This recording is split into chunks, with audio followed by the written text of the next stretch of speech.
trickle in, but I'll do my opening spiel. Um, so welcome everybody. This is our final Muslim Journeys event of the semester. It's great to see you all here. Today we're focusing on The First Muslim by Lesley Hazleton. And special thanks to Dustin Byrd, who's our faculty presenter, who is a professor of humanities at, oh, I practiced this and I can't remember because I'm not from Michigan, Olivet College. Right. Yep. Okay. Um, I want to say at the beginning here, we're going to record the lecture, but not the discussion portion. So just FYI. Also, if you're displaying disruptive behavior, we will kick you out. Also, if something gets really disruptive, we'll shut the whole meeting down, but then we will restart it so you can rejoin using the same link you used to join just now. Oh, I'm going to turn on automated captioning. So you can turn this off at the bottom of your screen if you don't like it, or you can switch it on and off. But it's there for you if you want it. Let's see. You can change your display name if you want to what you want people to call you, add in your pronouns if you'd like. If you feel good about it, feel free to turn your camera on, especially during the small group discussions, but do whatever feels good for you. I'd like to thank our co-sponsors. First and foremost, the MSU Muslim Studies program. And also today, the East Lansing Public Library, who's partnering with us, which is great. I'm really excited about that. And then our other co-sponsors, the Islamic Society of Greater Lansing, Lattice, which is linking all types of teachers to international cross-cultural education, Truth, Racial Healing, and Transformation of Metro Lansing, and the MSU Asian Studies Center, and History Department, I think, but I don't have it in my notes. Okay. Also, I'd like to thank our discussion leaders who are here from East Lansing Public Library and MSU. You'll meet them later. And let's see. That's all. We're going to start with our presentation from Dustin Byrd, and then I'm going to split you into breakout rooms where you can discuss the book in more detail. Those will last about 35 minutes. Then I'll bring the group back together. We'll have time to have a closing discussion with everybody to talk about some interesting things from your groups. Ask any questions you might still have, and then we'll be done. So thank you again for coming. I'm going to turn it over to our speaker. Brief bio, Dustin Byrd is a specialist in political and social philosophy with an emphasis on the Frankfurt School, critical theory of religion, and contemporary Islamic thought. His work focuses on the intersection of the political and the religious, and he's currently engaged in several projects, including writing a book on the political, philosophical, and religious foundations of far-right movements. So with that, the floor is yours. Take it away. Great. Thank you. So, yeah, I was going to do a lot of these thank yous as well. So I'll briefly do that. So I certainly want to thank MSU's Muslim Studies program. You guys put on amazing stuff all the time. I wish I could be there more often. And so I'd like to thank Dr. Mohammed Khalil for doing this. He's a great inspiration for me, all the hard work he does doing these things. And Zoe, of course, and MSU Library for teaching me how to navigate this whole thing. I'm still quite a Luddite, so navigating Zoom efficiently is something I'm still learning. And the Department of Religious Studies, of course, and then all the other co-sponsors for the event. I'm deeply honored to have been asked to present my thinking, my thoughts on this very interesting book by Lesley Hazleton. And just so you know, I too am a Spartan. I graduated with my PhD from MSU in the philosophy department, where I specialize in social and political philosophy. And my dissertation that I wrote there was on how the Frankfurt School translated certain religious semantics and semiotics, theological material into critical political philosophy. So I demonstrated that the core of this rather secular school of philosophy is actually deeply religious. And so it's a tremendously interesting thing. Now, when you talk religion to the philosophy department, most of the time they don't know what you're talking about, right? And so it was quite the journey over there, but I enjoyed it. very much so. My academic background, as was said, is in comparative religion, social political philosophy, and I also teach Arabic at Olivet College, which is just south of Lansing. I'm sure most of you know where it's at. It's a small little private art school started by radical abolitionists in the mid 1800s. And of course, they were so radical that the state of Michigan refused to grant them a charter because they wanted to educate women and Black people, and Michigan was just not going to have that. So, but nevertheless, eventually they granted a charter. So that's where I'm at most of the time, although I do teach as a visiting professor at MSU in the Religious Studies department. So I'm always happy to do that. So reading this, the book, Lesley Hazleton's book, I actually did an interesting experiment this semester teaching my Islamic study course. The first half of my course, of my Islamic studies course, I do just what's called the Sirah, or the biography of the Prophet, for the first half of the course. And this semester, while my students read Karen Armstrong's book on Muhammad, I read this one. So, because I'm very familiar with Karen Armstrong, and I had this one on my shelves that I had never had the opportunity to read it. And so I finally got to read it as I was teaching my Islamic studies course. And it was a great supplement for me with the Karen Armstrong book. There's a lot more detail in Hazleton's books that I think Karen Armstrong, in her attempt to have a brief, nice, compact book, probably left out. I'm sure she didn't want to, but nevertheless, she did.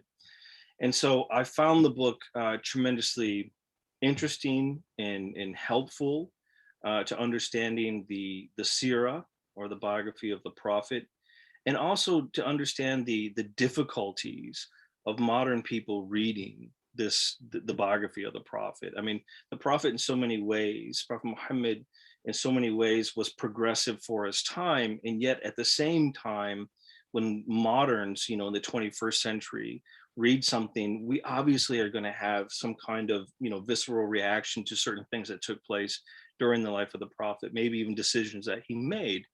And one of the things I like about this is that Hazleton doesn't gloss over those issues at all. I mean, she brings them up right front and center.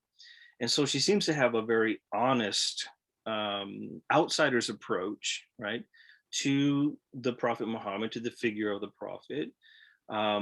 She gets into into the perennial debate about the insider's perspective and the outsider's perspective, in the sense that she seems to want to portray what devout Muslims, what the scholarship within Islam says about the Prophet, right?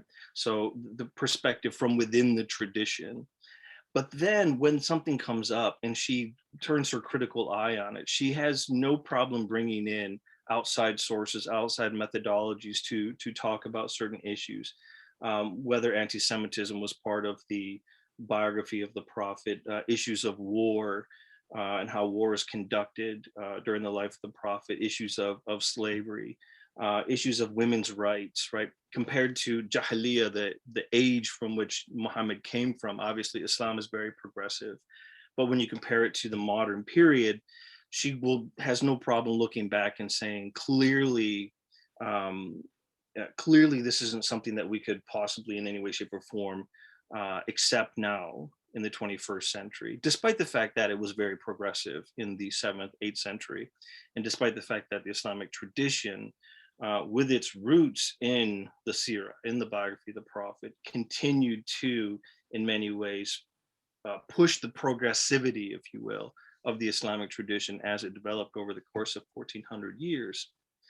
So I appreciated that attempt to give an honest yet critical look at the life of the Prophet from the outside perspective. She allows, in that sense, the traditional rendering of the biography to come forth while she's critical. At the same time, it's clear that she's completely dependent on two sources for the biography, and that is the sources of Ibn Ishaq and At-Tabari, right?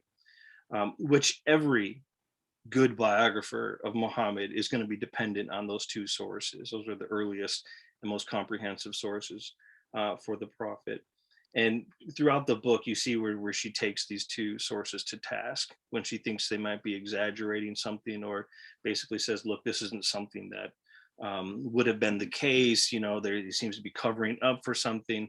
And I appreciate that. She's not pandering to the believers, while at the same time she's not attempting to disrespect, while at the same time she's clearly not on board with some of the basic, you know, ideals or basic um, ideas of the prophet, basic episodes that Muslims would believe in. So the context, which is tremendously interesting when you think about when she wrote the book and when it was published in 2013. And the context of 2013, if we just take that year and you look at what was going on that year, you have the Boston bombings of Tamerlan and Dzhokhar Tsarnaev, right? You have the Washington Navy Yard shooting, which happened in 2013. The Arab Spring is essentially still ongoing, right? It's a cold type of working through the Arab society, but at the same time, it's still ongoing. In the final outcome of the Arab Spring is still yet to be determined in 2013. So that's continually going. American coalition forces are still in Iraq, in Afghanistan, right? They're still there. So those in many ways are still ongoing conflicts. The civil war in Yemen is going on, right? The civil war in Syria is going on still in 2013. And of course, 2013 was the year where it became very clear that Bashar al-Assad was using chemical weapons, right, against his own people. And as we know, that the civil war in Syria and the instability in Iraq gave way to the rise of Daesh, right? The Dawlat Islamiyya fil Iraq wa Shams, right? To ISIS, the Islamic State in Iraq and Syria. And so all of this is going on, right? And these are all these relatively negative things. The one, maybe you could say, bright, shiny things that happens to the Muslims in 2013, that's actually a good thing, but it's not an Islamic thing, is the election of Pope Francis, right? And Pope Francis, of course, as you know, taking that name has something to do with poverty, but it also has something to do with his outreach to the Muslim world. And as you know, he was just in Iraq just earlier this month. There was a Muslim chaplain I know who said it's a bad time to be a Muslim. He said to me in 2013, he said it's a bad time to be a Muslim, but it's a really good time to be a Catholic, because you have Pope Francis, we have ISIS. Right? So the context that this very readable English biography is born into is a context wherein Islam is still continuously controversial in the public sphere, right? In America, let's just take in the US as opposed to Europe, right? Obviously, Europe has its own issues with what's going on with immigration, and that's all certainly is the case in 2013. But in some ways, I see the Hazleton book as an honest counter claim to the very simple type of images that are being peddled quite often from the Islamophobia industry about who the Muslims were, right? The first Muslims and who Muhammad was, because they always have this very one-dimensional type of depiction of who Muhammad is, right? He, of course, is, you know, a religious zealot, and therefore he combines that with violence. So therefore he has terrorist proclivities, has multiple wives. So, you know, the old accusations that, you know, he was just in it for the women and all that, that very basic, vile type of image of Muhammad is undermined by Lesley Hazleton's book, precisely because she seems to demonstrate the other side of Muhammad, the private side of Muhammad, the compassion of Muhammad, the mercy of Muhammad, all of those things that get somehow just completely negated, abstractly negated, as we say philosophically, by the Islamophobia industry. And it undermines, precisely because the Sirah is foundational for Muslims, this book and other portrayals, honest portrayals of Muhammad, undermine the idea that Muslims are simply following in the footsteps of someone who is violent, terroristic, misogynistic. It certainly is the case that violence played a part in his life, in Muhammad's life. There's no doubt about that, right? I mean, he lives this epic life, right? A life that, I mean, is full of everything. It's full of tragedy. It's full of love, with Khadijah especially. It's full of the challenges before prophethood and during prophethood. It's full of, to borrow a good German word from the Lutheran tradition, his life is full of Anfechtung, right? Anfechtung means spiritual affliction, right? That somehow he's afflicted by his society. And by the way his society is determined, the way it's structured, the way it imposes certain type of structures on people, right? That there's only certain things that they can do, things they can't do, that women have no rights, for instance, that slavery is an ongoing issue and is thought of as being natural, it's reified, right? And so all of that type of stuff just burdens his soul, right? So he has Anfechtung, the experience of being an exile, right? To be an immigrant in someone else's land is something that, is taken very seriously within the Islamic tradition, precisely because it happened to Muhammad, right? And the ethics of taking care of the foreigner and taking care of those who have been exiled from their land is tremendously important in Islam. And here at the very center of the Islamic tradition, the Muhammad experienced that firsthand, right? That exile. So it's a life of exile. But at the same time, if it's a life of someone who suffers in history, it's a life of someone who became a statesman in history, right? To go from the orphan to be someone who's the head of state. I mean, we always celebrate people, I mean, even if we disagree with their policies, you might celebrate someone like Bill Clinton, who was born in, Hope, Arkansas, right? And with next to nothing, the dirt floor in his house. And he ends up in the most powerful position in the world, right? And you have that type of ascendancy with someone like Muhammad, while at the same time, humbleness that you don't find among world leaders today, right? I mean, he was the head of a massive movement, a civilizational change, and yet he slept on straw in a basic mud brick house, right? He could have had the riches in Mecca and or as the leader of the Muslim Ummah, but he forgoed, that type of acquisitional life, right? And remained humble. So he's a life of statesmanship, civilization building, war, in both secular and religious leadership, right? It's a full life. And one of the things that I swear it happens to me every semester teaching the Islamic tradition, I go through this idea that I would love to write a book, not a biography of the Prophet, but almost like a book of ethics rooted in the life of the Prophet, right? Because you see one thing after another, he has these ethical challenges, just one thing after another, these ethical challenges of what do you do in the situation with the Bani Qurayza, for instance, the Jewish tribe that broke the agreement in Medina. How do you navigate that when you're a statesman, right? How do you navigate the Islamic tradition of turning the other cheek on an individual basis, but not being able to do that on a state basis, right? I mean, can you imagine if 9/11 happened and George W. Bush basically said, look, I'm a good Christian, we have to turn the other cheek or something, right? I mean, how would you possibly do that on the state's level? But Muhammad oftentimes did things like that, right? Where he let things go in order to, to achieve much bigger and broader things, much bigger and broader alliances. He let the small things go. And so writing a book of ethics of Muhammad, I think would probably be a multi-volume work. right?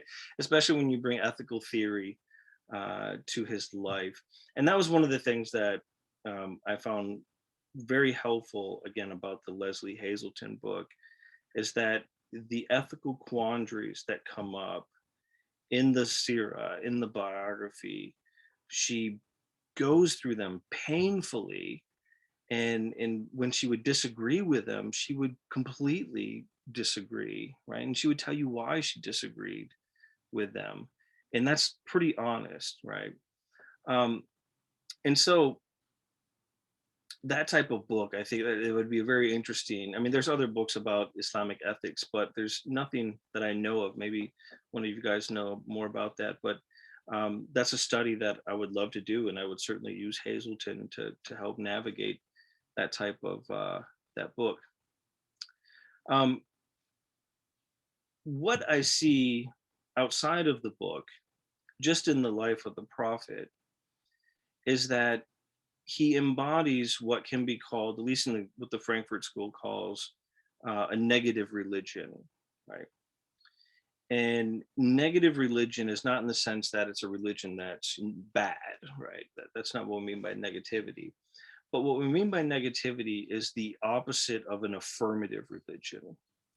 Affirmative religion or a positive religion is a religion that affirms, it justifies, it legitimates the world as it is, right? It basically looks at the, say, the class structure.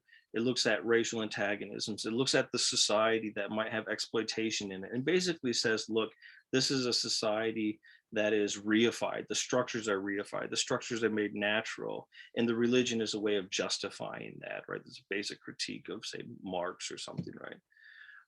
Whereas the negative religion says, no, there is the difference between how the world is and how the world ought to be, right? And one of the most interesting, I think, powerful things about the Meccans, or excuse me, the city of Medina, Medina to Nabi, when it becomes the prophet city, is the attempt to build a utopia. Now, when I say utopia, I mean it in the definition of utopia, and that is uk and topos in Greek, right? Uk is the negation, topos means place. It literally means no place, right? No place is a utopia. We can thank St. Thomas More for that one. And what it, what the utopia is, what the no place is essentially the sum of all oughts.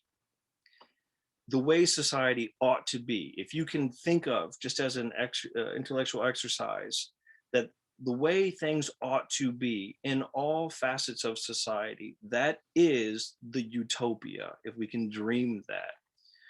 Therefore, the utopia, even though it's abstract, becomes the way in which we critique the world as it is, right? So what Medina is essentially an attempt to take the Islamic ideals, principles, values that you have being generated in the Quranic revelation, being generated in the life of the prophet, and somehow translating those ideals into concrete existence in an Islamic city, in a city that is as close to utopia as you possibly can. Now, Muslim scholars throughout the generations have said, look, there's no such thing as a utopia. Definition wise, they're absolutely right. As soon as you claim something is a utopia, it's not a utopia, because by definition, a utopia has no place, right? It doesn't exist. It's a construct, it's an abstract.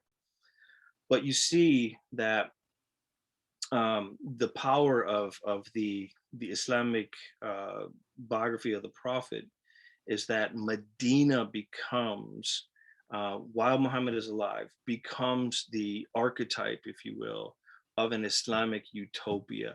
This is the way things ought to be. Not to say that they were perfect, right? But this is an attempt to produce the best example of what an Islamic society would look like. What would Islamic justice look like? What would Islamic equality look like? What would Islamic rights for men and women look like, right? What would it look like for orphans if you take Islamic law and put it into practice, right? What would warfare look like if you rooted warfare on the basis of Islamic ideals, values, and principles, and that all crystallizes in Medina with the Prophet, and with his Sunnah, or the way he does things. And that is probably, for me, as a philosopher, the most important, as a political philosopher, the most important part of the Sirah is the Medinan period, when the Muslims are in control of their own existence, their own territory. How does that translate into um, how they live, how they relate to each other, how they relate to others, right? And to me, that's the most important part of the book, is how she shows the negative religion in Islam, right, as opposed to the positive religion of, say, the later Umayyads, right, who embrace the power, who embrace wealth, right? Muhammad does the opposite, right? Somehow, same thing happens with Christianity when Christianity becomes the dominant religion in the Roman Empire. It goes from being a negative religion that opposes the world and the way it is, to all of a sudden being the religion of that same empire. With Constantine's legalization of Christianity when the Council of Nicaea, or excuse me, the Edict of Milan, and then later with Emperor Theodosius turning into the religion of the empire. The same type of thing happens. While it's the religion of Muhammad, while Muhammad's alive, it's the religion against the world as it is, right? The injustice of the world. But very quickly, like Christianity, when it becomes the religion of power, religion of empire, in some way the nature of it changes. And once that happens, you have this internal dichotomy, this internal antagonism within the religion, between those who try to follow the Sunnah of the Prophet and those who've abandoned in many ways the Sunnah of the Prophet for power, right, for wealth, for status, those type of things. So how much time do I have? Am I still good? A few more minutes? You're good. Yeah. Okay, I'll just do a few more minutes and then we can break into our discourses. The last thing I want to say about it is that I think when we look back, at least when my students look back, and they see that, well, here's this another religious figure coming from the Middle East, who somehow starts another religion, or he's a stifter, as they would say in German. He's an initiator of another religion, because clearly Islam progresses and develops over the course of time.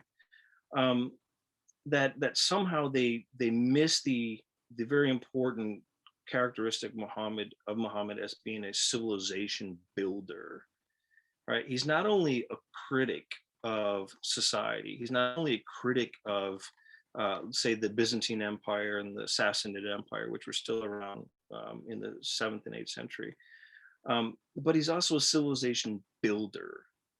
So he's engaged in what the philosopher Hegel would call Aufheben, right? This determinate negation. While he's critiquing, he's also building.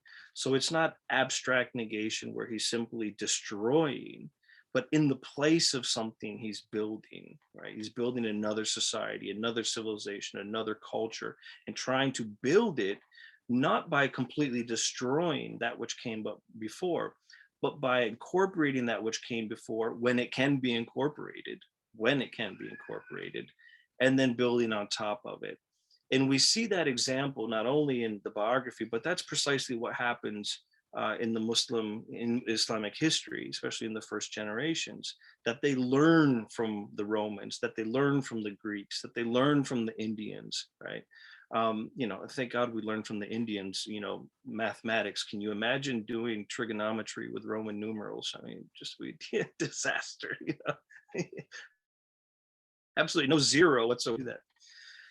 But this determinate negation, the preservation of that which came before when it can be preserved, and the building of the new, is a model that you see within the entire life of the Prophet, and it becomes the model of the early Muslim civilization.